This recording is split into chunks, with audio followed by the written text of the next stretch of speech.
Todos andan cacareando acerca de lo escandaloso del libro del cardenal Víctor Manuel Fernández, Pasión mística, espiritualidad y sensualidad. Libro escrito por el susodicho cardenal argentino en 1998.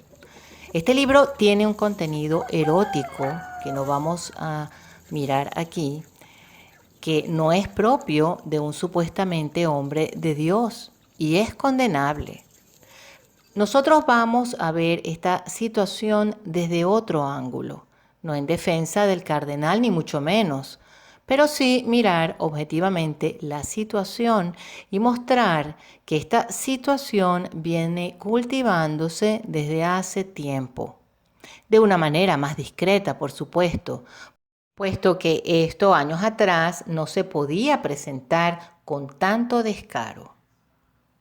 El cardenal argentino publica este libro en 1998 y él declara que su motivo fue establecer diálogo con matrimonios jóvenes que querían comprender mejor el sentido espiritual de sus relaciones. De este modo, indica que las descripciones que hace de índole sexual están orientadas para matrimonios. Ahora veamos, ¿no hizo algo parecido el obispo auxiliar de Cracovia, Monseñor Karol Wojtyła, en 1960 en su libro Amor y Responsabilidad? ¿Cuál es la diferencia? ¿No eran las intenciones muy parecidas? Monseñor Wojtyła escribió un libro que para su época fue escandaloso. Él dijo que fue inspirado a escribir este libro mientras era profesor de la Universidad Católica de Lublin, a través de las experiencias que tuvo al enseñar a jóvenes católicos. Wojtyła reunió a un grupo de unos 20 jóvenes al principio y este grupo llegó a contar con cerca de 200 participantes y realizaban también actividades que se ampliaron que incluían viajes anuales y prácticas de esquí y kayak.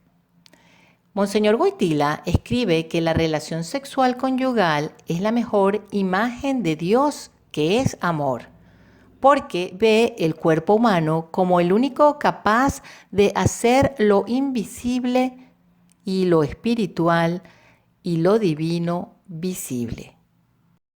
Por cierto, esto es la base de la teología del cuerpo, que fue hecha pública ya en el pontificado de Wojtyła, siendo ya Papa Juan Pablo II, porque en la teología del cuerpo, donde se insiste tanto en esa autoentrega total, en la que, se habla de que es el principio formal de la ética sexual y marital. Este concepto deja permear relaciones sexuales ilícitas de todo tipo. Entonces nos puede sorprender que el cardenal argentino escriba, y cito, la gozosa experiencia del amor divino no significa que un homosexual deje necesariamente de serlo. También hay que hacerse algunas preguntas. ¿No conocía de este libro su arzobispo de Argentina, Monseñor Bergoglio, para la época?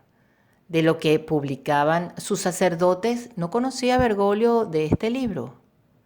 ¿Lo conocería el Papa Juan Pablo II?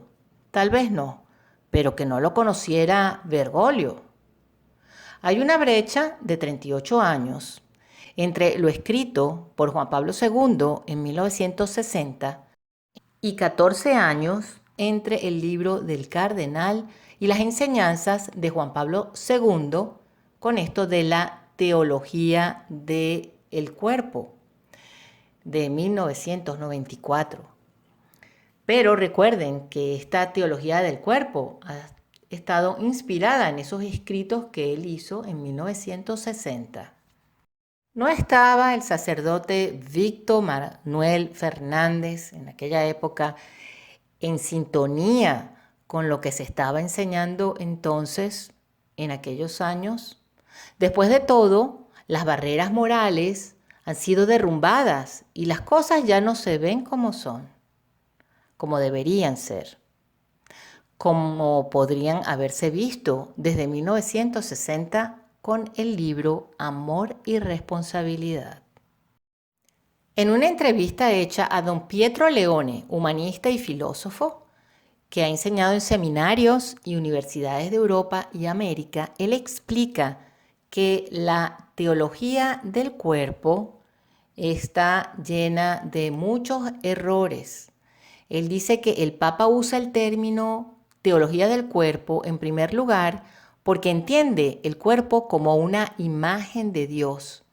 Aquí entra en conflicto con toda la tradición católica que entiende al hombre como hecho a imagen y semejanza de Dios en vez de poseer un alma espiritual. El cuerpo, por contraste, como todo lo creado, más bien debe ser visto como un vestigio de Dios en su derivación del Creador. Él dice que el Papa igualmente entiende la unión conyugal como una imagen de Dios. Por el contrario, Santo Tomás de Aquino ve el gozo en la posesión de un bien compartido con una compañera y la procreación misma solo como vestigios de la Santísima Trinidad. Él sigue explicando y dice que el Papa lisa y llanamente amalgama dos tipos de amor que según la tradición son completamente diferentes, el amor de los sentidos y el amor divino, aquí en el sentido del amor del hombre hacia Dios. Un efecto de idealizar el amor marital y sexual de esta forma es que ya no pueden ser vistos coherentemente como imperfectos en ningún sentido. Su idealización del amor sexual y marital también explica cómo el Papa en Familiaris Consortio y en el Nuevo Catecismo, por ejemplo, es capaz de poner los estados de casado y de celibato en el mismo nivel, en oposición con la tradición de la Iglesia. Porque la Iglesia siempre enseñó que el estado del celibato es el único estado que permite tanto al varón como a la mujer amar con una entrega total de sí mismo. Pero si el matrimonio ofreciese la misma entrega amorosa total, entonces las dos formas de vida pasarían a ser equivalentes.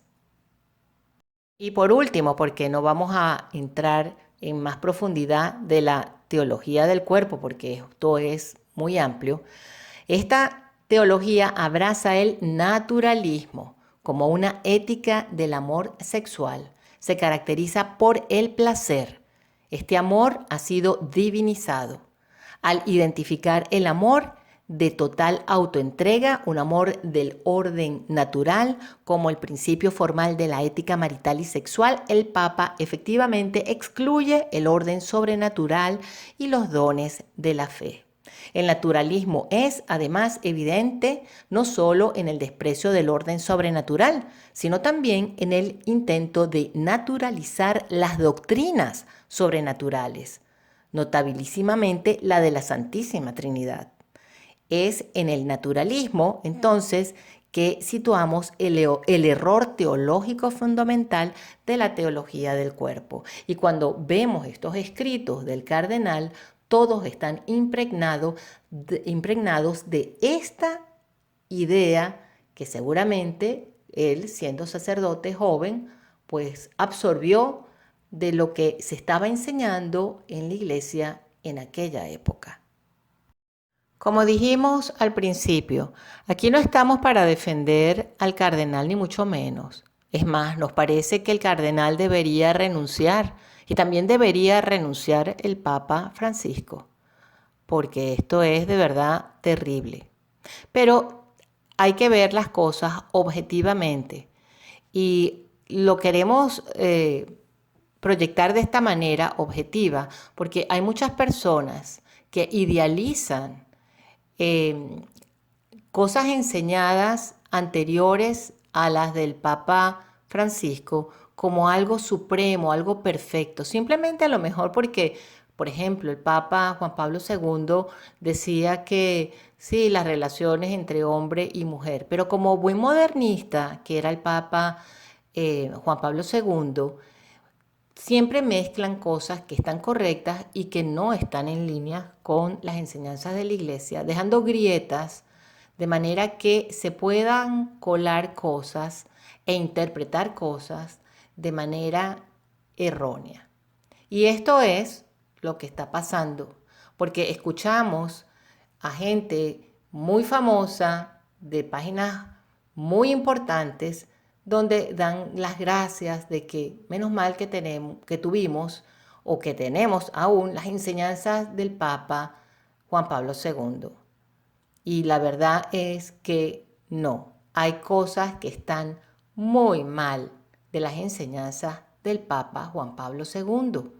Y cosas como las que estamos viviendo ahorita son cosechas de las cosas sembradas en pontificados anteriores.